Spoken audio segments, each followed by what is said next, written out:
Minus log base 10 x is equal to क्या जाएगा px। तो लास्ट आया हमारा यहाँ क्या जाएगा आपका POH। सिंपली बहुत सिंपल है। अगर आप कोई भी कहता है कि pH में p का क्या मतलब है, तो p is equal to potence that is mathematic equal to the log base 10। तो लॉग बेस 10 में 10 की वैल्यू 1 है, इसलिए हमने किसी में भी नहीं लिया है। तो minus log base 10 is equal to हो जाएगा px, minus log y is equal to py, minus log ka is equal to pka, minus log kb is equal to pkb, minus log kw is equal to pkw, minus log h plus is equal to ph, और minus log oh minus is equal to poh। आप कोई कहते हैं कि minus log Virat Kohli, तो p Virat Kohli, ठीक है। Minus log काला भैंसा, तो p काला भैंसा। बस मैथमेटिकली इसके इक्वल आपने ये वैल्यू को बिल्कुल दिमाग में रखना है कि pH इसका मतलब क्या है, ठीक है। और ये क्या इंडिकेट करता है, डेफिनेशन यही से बनती है। pH की डेफिनेशन यहीं से निकल करके आती है कि it is the power of the negative logarithm of H plus ion. बहुत सिंपल सी डेफिनेशन है। इसके रिगार्डिंग अगर हम इसको डिफाइन करें तो यानी pH, P का मतलब क्या निकल करके आया, इतना करने के बाद P का मतलब आया आपका माइनस लॉगरिथम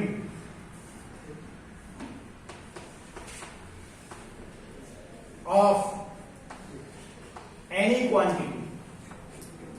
जो भी क्वांटिटी आपको दी हुई है उसके रिगार्ड में ये वैल्यू निकल आएगी, ठीक है जी। आई बात समझ में। यानी अगर हमने ले लिया कि H प्लस आयन की कंसंट्रेशन कितनी दी हुई है 10 to the power minus x, तो pH कितना हो जाएगा, pH हो जाएगा आपका x। और अगर H प्लस आयन कंसंट्रेशन ये दिया हुआ है 10 टू द पावर माइनस 1, तो यहाँ pH कितना हो जाएगा 1, क्लियर। और H प्लस आयन की कंसंट्रेशन दी हुई है 10 टू द पावर माइनस 6, तो pH कितना हो जाएगा 6। अगर ये मान लें कि H प्लस आयन कंसंट्रेशन दी हुई है 10 टू द पावर माइनस 8, तो pH कितना हो जाएगा 8।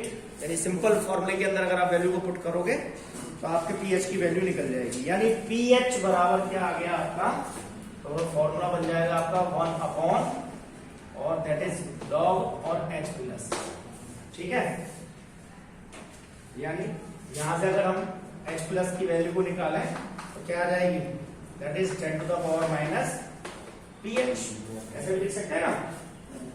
और फॉर्मूला क्या बन जाएगा, pH इज इक्वल टू, और माइनस एक चीज और ध्यान रखेंगे यहाँ पर लॉग, और ये डिपेंड करा है किसके ऊपर, n फैक्टर। अगर एसिड का केस है n factor into C acid, ठीक है। ये किसके एसिड के ऊपर डिपेंड करेगा, और plus 10 to the power minus 7। इस फॉर्मूले से आप किसी भी एसिड की pH को आसानी से निकाल लो। जनरल फॉर्मूला क्या आ गया, ये आ गया। अगर आपको H प्लस आयन की कंसंट्रेशन दी हुई है तो 10 to the power minus pH, जितना pH है वो H प्लस आयन की कंसंट्रेशन को डिनोट कर रहा है। लेकिन अब अगर एसिड के केस में आपको pH कैलकुलेट करनी है, लॉग वो डिपेंड करेगा उसकी n फैक्टर की वैल्यू के ऊपर, ठीक है। और n फैक्टर क्या होता है ये हम पहले भी डिस्कस कर चुके हैं। एसिड के केस में रिप्लेसेबल H प्लस आयन जैसे H2SO4, तो वहां रिप्लेसेबल H प्लस आयन कितने हैं, डिपेंड करेगा उस कंडीशन के ऊपर उसमें कितने दिए हुए हैं। जैसे H2SO4 डिसोशिएट करके क्या दे रहा है, इट गिव्स H प्लस और प्लस HSO4 माइनस, तो दिस, तो H प्लस यानी यहां पर क्या है, replaceable number of replaceable H plus ion कितने 1। तो इस केस के अंदर H2SO4 आपको कैसा नजर आ रहा है, डाइबेसिक, लेकिन डिपेंड करता है कि ये फुल्ली डिसोशिएट नहीं होता है। स्ट्रॉन्ग एसिड है लेकिन यहां ये फुल्ली डिसोशिएट नहीं हुआ है। अगर फुल्ली डिसोशिएट होता तो क्या देता, H2SO4 on dissociation it gives 2H plus plus SO4 minus minus, fully dissociation पर ये देता। तो यहाँ इस केस के अंदर अगर आप n फैक्टर की वैल्यू देखोगे तो H प्लस के अंदर तो 1 है, ठीक है। एक H प्लस आयन रिप्लेसेबल है, और यहाँ इस केस में देखोगे तो n फैक्टर की वैल्यू कितनी है 2 है।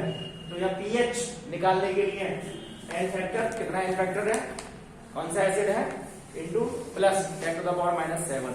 Similarly in the case of base, ये पहला फॉर्मूला बन गया, ठीक है।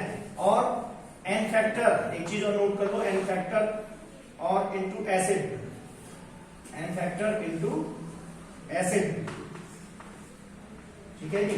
इसकी वैल्यू 10 टू द पावर -6 से ज्यादा, greater than 10 to the power -6 होती है।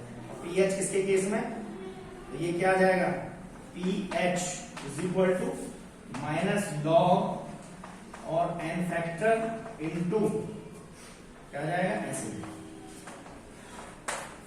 और सिमिलरली बेस के केस में पीएच बराबर क्या हो जाएगा, तो क्योंकि बेस के केस में एक चीज ध्यान रखेंगे, एन फैक्टर और एसिड ये कितना होता है, दैट इज इक्वल टू और नियरली इक्वल टू और less than 10 to the power -6। तो यहां पर पीएच बेस के केस में आ जाएगा is equal to minus log और एन और इंटू यहां क्या आ जाएगा, बेस, ठीक है जी। बेस के लिए चलो बी ले लेते हैं और प्लस 10 टू द पावर -7। यानी कि इस फॉर्मूले से आप जो पीएच निकालोगे वो आपकी गलत नहीं है।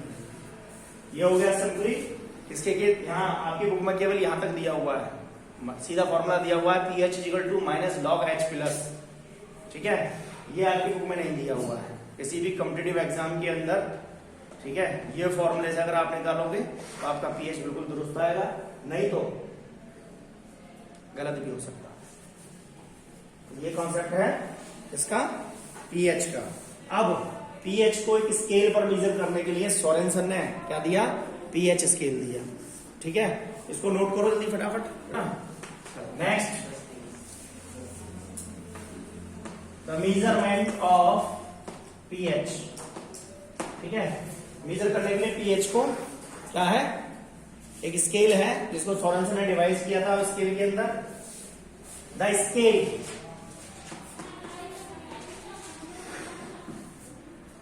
on which pH values are computed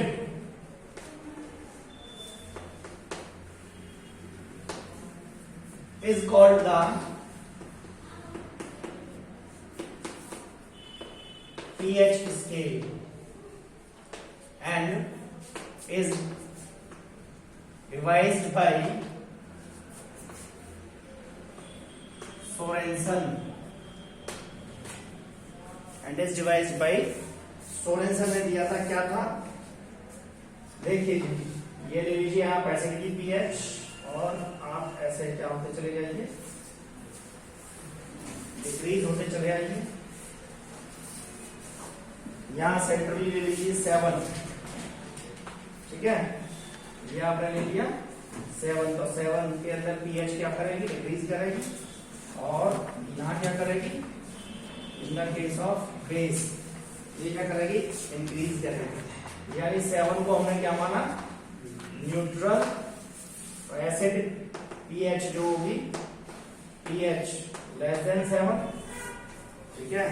और बेस की जो पीएच होगी दैट इज मोर देन 7। और ये स्केल हमने कहां से लिया, 1 to 40, और ये वैल्यू कैलकुलेट होती है किस पर, एट 25 डिग्री सेल्सियस। तो this one is the pH scale. कि पीएच के ऊपर, स्केल के ऊपर 1 से लेकर 14 तक इसके अंदर क्या होते हैं, खाने होते हैं, ठीक है। पार्ट भी डिवाइड होते हैं उनके कलर के द्वारा। तो यहाँ एक कैसा होगा, स्ट्रॉन्ग एसिड, और एसिडिटी क्या होगी, डिक्रीज होती चली जाएगी, ठीक है। Acidic, strong acid, weak acid, ऐसे weak base, strong base. Strong base की पीएच जो होगी वो ज्यादा होगी। Now let's see the relation between pH and pOH. क्या रिलेशन आता है, ये इंपॉर्टेंट है। Relation between pH and pOH.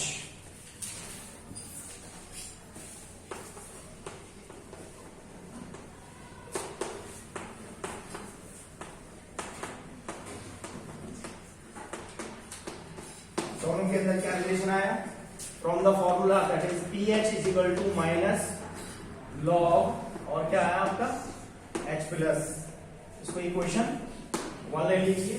Now second one is POH is equal to minus log और ये क्या आ जाएगा आपका OH माइनस, इसको आप इक्वेशन 2 ले लीजिए। यानी यहाँ क्या कर लें, दोनों को ऐड कर लें, PH प्लस POH, तो ये बराबर क्या हो जाएगा is equal to minus log और क्या जाएगा आपका H प्लस और इंटू OH माइनस, आप क्या कह सकते हो that is PH plus POH is equal to, ये वैल्यू किसके बराबर हो जाएगी दैट इज PKW, और क्योंकि at 25 degree Celsius KW that is equal to the concentration of H plus is equal to concentration of OH minus, और ये बराबर वैल्यू होती है 10 to the power minus 14। हमने वाटरली प्रॉपर्टीज के अंदर इसको नोट किया था। इसके बाद क्या आ जाएगा, pH बराबर क्या आ जाएगी माइनस लॉग और यहाँ वैल्यू को पुट करना है 10 to the power minus 7, इसको कैलकुलेट करोगे तो कितना आ जाएगा 7, और similarly in the case of POH minus log 10 to the power minus 7, तो ये वैल्यू भी क्या आ जाएगी 7 आ जाएगी। ठीक है, आएगा समझ में जी। ऊपर क्या लिया हमने, तो pH और POH, इसकी वैल्यू कितनी आ जाएगी pH plus POH that is equal to कितना हो जाएगा 14 जी, और H प्लस आयन और OH आयन की कंसंट्रेशन ये होती है आपका 10 to the power minus 14। अगर आप यहां से क्या निकालें OH आयन कंसंट्रेशन निकालें तो क्या आ जाएगा 10 to the power minus 14 divided by H plus ion concentration.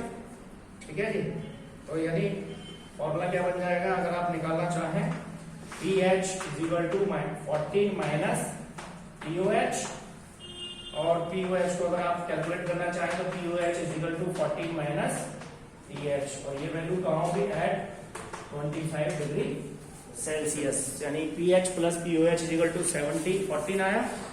तो वैल्यू क्या आ गई आपकी, pH अगर कैलकुलेट करना है तो 14 माइनस POH, और POH को कैलकुलेट करना है तो 14 माइनस PH। ठीक है जी, नोट कर लीजिए। So that is all over about the relation between pH and pOH. अभी कॉमन आयन इफेक्ट और solubility product, these are the two topics which are remaining in your syllabus. So उसको हम next video के अंदर discuss करेंगे। Okay students, have a nice day, thank you very much.